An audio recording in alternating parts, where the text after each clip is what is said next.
Praise the Lord. കർത്താവിന്റെ അതിപരിശുദ്ധമായ നാം വാഴ്ത്തപ്പെടട്ടെ. ഈ നല്ല സമയത്ത് ഓർത്ത് ദൈവത്തെ സ്തുതിക്കുകയും വാഴ്ത്തുകയും ചെയ്തു വിവിധ സ്ഥലങ്ങളിൽ രാജ്യങ്ങളുമായിരുന്ന ദൈവവചനം കേൾക്കുന്ന എല്ലാ പ്രിയപ്പെട്ടവർക്കും കർത്താവായ യേശു ക്രിസ്തുവിന്റെ വിലയേറിയ നാമത്തിൽ എന്റെ സ്നേഹവന്ദനം. അല്പസമയത്തെ ദൈവവചന ശ്രദ്ധയ്ക്കായി ഒരു ദൈവവചന ഭാഗം വായിക്കുന്നു. അപ്പോസ്തല പ്രവൃത്തി 16-ാം അധ്യായം അതിന്റെ 31-ാമത്തെ വാക്യം. യജമാനന്മാരെ രക്ഷ പ്രാപിപ്പാൻ ഞാൻ എന്ത് ചെയ്യണമെന്ന് ചോദിച്ചു. കർത്താവായ യേശു ക്രിസ്തുവിൽ വിശ്വസിക്കുക, എന്നാൽ നീ നിന്റെ കുടുംബവും രക്ഷ പ്രാപിക്കും എന്ന് ഇവിടെ ഹല്ലേലൂയ ദൈവവചനത്തിൽ വായിക്കും നമുക്ക് മനസ്സിലാക്കാൻ കഴിയും.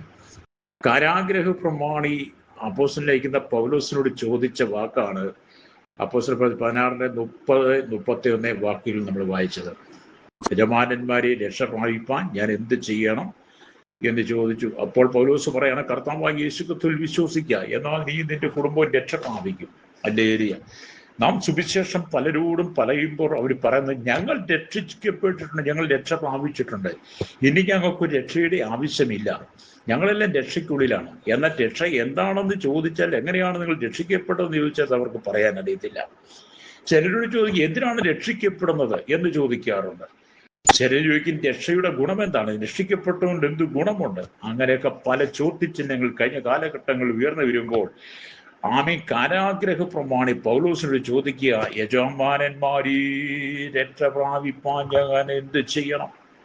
ഒറ്റ മറുപടി പൗലോസിന് പറയാനുള്ളായിരുന്നു, കർത്താവായ യേശു ക്രിസ്തുവിൽ വിശ്വസിക്കുക, എന്നാൽ നീ നിന്റെ കുടുംബവും രക്ഷ പ്രാപിക്കും. ഹല്ലേലൂയ.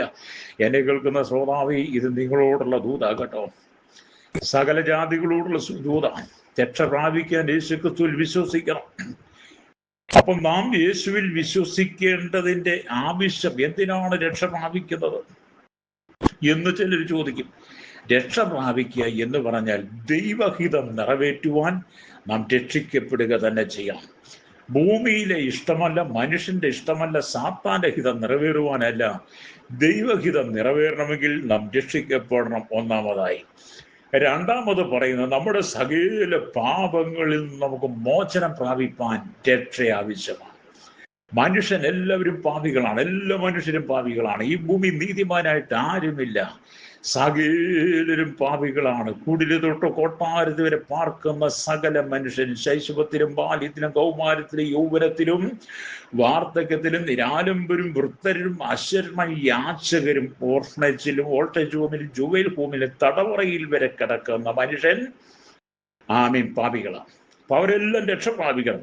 അപ്പൊ രക്ഷ പ്രാപിക്കുക എന്ന് പറഞ്ഞാൽ നമ്മുടെ പാപങ്ങളിൽ നിന്ന് രക്ഷ പ്രാപിക്കുക എന്നുള്ളതാണ്.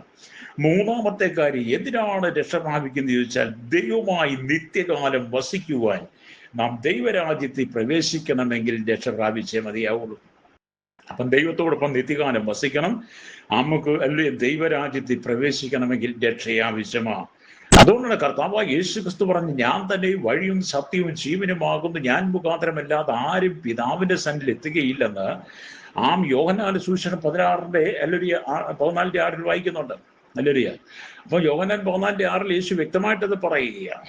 അങ്ങനെയാണെങ്കിൽ എന്നെ കേൾക്കുന്ന സ്നേഹിത, ഹല്ലേലൂയ, ഈ കാരാഗ്രഹ പ്രമാണി ഒരു കാരാഗ്രഹത്തിന്റെ ലീഡറാണ്. താൻ പടയാളികൾക്ക് തൻ്റെ കീഴിൽ പടയാളികൾ കാണും. കാരാഗ്രഹത്തിൽ കിടക്കുന്ന സകല തടപ്പുള്ളികളെ നോക്കുന്ന ഉത്തരവാദിത്വമുള്ളവനാണ്.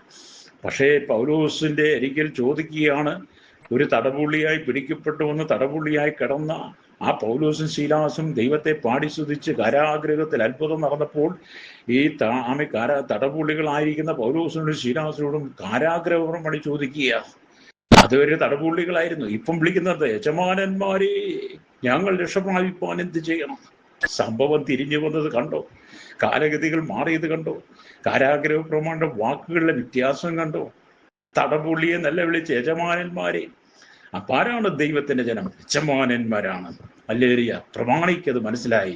അപ്പോൾ പൗലോസ് പറഞ്ഞു, കർത്താവായ യേശു ക്രിസ്തുവിൽ വിശ്വസിക്കുക, ദൈവഹിതം നിറവേറുവാൻ, സകല പാപങ്ങളിൽ നിന്ന് രക്ഷപ്പെടുവാൻ, ദൈവമായി നിത്യകാലം വസിക്കുവാൻ, സ്വർഗരാജ്യം നിനക്ക് സ്വന്തമാകണമെങ്കിൽ നീ രക്ഷ പ്രാപിക്കണം. ഹല്ലേലൂയ. ഇത് നിങ്ങളോടൊക്കെ പറയുന്ന ദൂതാ കേട്ടോ. അപ്പൊ നമ്മുടെ രക്ഷകനായ യേശു ക്രിസ്തുവിലുള്ള വിശ്വാസമില്ലാതെ നരകത്തിൽ വീഴുവാനായിരുന്ന, നരകത്തിലേക്ക് യാത്ര ചെയ്തുകൊണ്ടിരുന്ന പാപികളായിരുന്ന നമുക്കെല്ലാവർക്കും ആ നരകത്തിൽ നിന്നൊരു മോചനം തന്നത് യേശു ക്രിസ്തു എന്ന രക്ഷയിലൂടെയാണ്. ഹല്ലേലൂയ. അപ്പൊ നരകാഗ്നിയിലേക്ക് പോയിക്കൊണ്ടിരുന്ന, നരകക്കടലിലേക്ക് പോയിക്കൊണ്ടിരുന്ന, ആ അന്ധകാരത്തിലേക്ക് പൊയ്ക്കൊണ്ട് യാത്ര ചെയ്തുകൊണ്ടിരുന്ന, പിശാച് നമ്മെ വലിച്ചിഴച്ചു കൊണ്ടിരുന്ന ആ സാഹചര്യത്തിൽ നിന്ന് നമുക്ക് സ്വർഗരാജ്യത്തിലേക്കുള്ള വഴി തെളിച്ചു തന്നത് കർത്താവായ യേശു ക്രിസ്തുവിന്റെ രക്ഷയിലൂടെയാണ്. ഇന്ന് പകൽ ഈ വചനം കേൾക്കുന്ന ശ്രോതാവ് ഇനി അത് തിരിച്ചറിയണം. നിനക്ക് കാലം ഇനി അധികമില്ല, ദിവസങ്ങൾ ഇനി അധികമില്ല, മണിക്കൂറുകൾ ഇനി അധികമില്ല. നിന്റെ മരണം ഏത് സമയത്ത് നിന്റെ മുമ്പിൽ സംഭവിക്കാം, അത് അടുത്ത നിമിഷത്തിൽ സംഭവിക്കാം. പക്ഷെ ദൈവം നിനക്കൊരു അവസരം കൂടെ തരുന്നു. സ്തോത്രം. ആ അവസരത്തെ നീ ദുർവിനിയോഗം ചെയ്യാതെ അവസരത്തെ കാരാഗ്രഹ പ്രമാണി ഉപയോഗിച്ചതുപോലെ നിനക്ക് കിട്ടിയിരിക്കുന്ന അവസരം നീ ഉപയോഗിക്കുന്നെങ്കിൽ, രക്ഷയെന്ന അനുഭവത്തിലേക്ക് നീ വരുന്നെങ്കിൽ നിശ്ചയമായി നിനക്ക് നിത്യമായി സ്വർഗത്തിൽ പ്രവേശിക്കാൻ കഴിയും. അല്ലേ? അതുകൊണ്ട് കർത്താവായ യേശു ക്രിസ്തുവിൽ മാത്രം വിശ്വസിക്കണം. അവനാണ് സത്യരക്ഷകൻ. അല്ലേ? സ്തോത്രം. അപ്പൊ യേശുവിൽ വിശ്വസിച്ച് തങ്ങളുടെ പാപങ്ങളിൽ നിന്നും വീണ്ടെടുക്കുന്നവർ എവിടെ എത്തിച്ചേരും? ഒരു ചോദ്യമുണ്ട്. യേശുവിൽ വിശ്വസിക്കുന്നവർക്ക് എന്ത് കിട്ടും? ഒരു ചോദ്യമാണ്. ആ എന്ത് കിട്ടും എന്നുള്ള ചോദ്യത്തിന് ഞങ്ങൾക്ക് പറയുവാനുള്ളത്, കർത്താവായ യേശു ക്രിസ്തുവിൽ വിശ്വസിച്ചാൽ പണം കിട്ടുമെന്നല്ല, ആമി വിദേശത്ത് കൊണ്ടുപോകുന്നല്ല ഞങ്ങൾ പറയുന്നത്. യേശു ക്രിസ്തുവിൽ വിശ്വസിക്കുമ്പോൾ നിനക്ക് സ്വർഗം കിട്ടും. ഹല്ലേലൂയ. സ്വർഗരാജ്യത്തിൽ ചെന്ന് ചേരുവാൻ കഴിയും. ഹല്ലേലൂയ. അപ്പൊ യേശുവിൽ വിശ്വസിക്കുകയോ പാപങ്ങളിൽ നിന്ന് വീണ്ടെടുക്കുകയോ ചെയ്യാത്തവൻ എവിടെ എത്തിച്ചേരും? അതിനുത്തരം അവൻ നരകത്തിൽ ചെല്ലും. യേശുവിൽ വിശ്വസിക്കുന്നവൻ, രക്ഷ പ്രാപിക്കുന്നവന് സ്വർഗരാജ്യത്തിൽ എത്തിച്ചേരും. അവൻ സ്വർഗീയ പദവി അനുഭവിക്കും, സ്വർഗീയ സന്തോഷം അനുഭവിക്കും. എന്നാൽ യേശുവിൽ വിശ്വസിക്കാതെ രക്ഷ പ്രാപിക്കാതെ ഒരു മരിച്ചാൽ അവന്റെ മരണാനന്തരം അവൻ നരകത്തിൽ ചെന്ന് ചേരും, നരകയാതന അനുഭവിക്കും. ഏതാണ് ശ്രോതാവി നിങ്ങൾക്ക് വേണ്ടത്? ഏതാണ് നിങ്ങൾക്ക് ആഗ്രഹം? രക്ഷ എന്ന അനുഭവത്തിലൂടെ, യേശുക്രിസ്തുവിലൂടെ നിത്യമായി സ്വർഗത്തിൽ സ്വർഗരാജ്യത്തിൽ ചെന്ന് നിത്യ സന്തോഷം അനുഭവിക്കണോ? അതോ സാത്താന്റെ വാക്കുകൾ കേട്ട് സാത്താന്റെ ഇഷ്ടത്തിനനുസരിച്ച് ജീവിച്ച് ഈ ലോകത്തിന്റെ പാപങ്ങൾ ജീവിച്ച് നിത്യ നരകത്തെ യാതന അനുഭവിക്കണോ?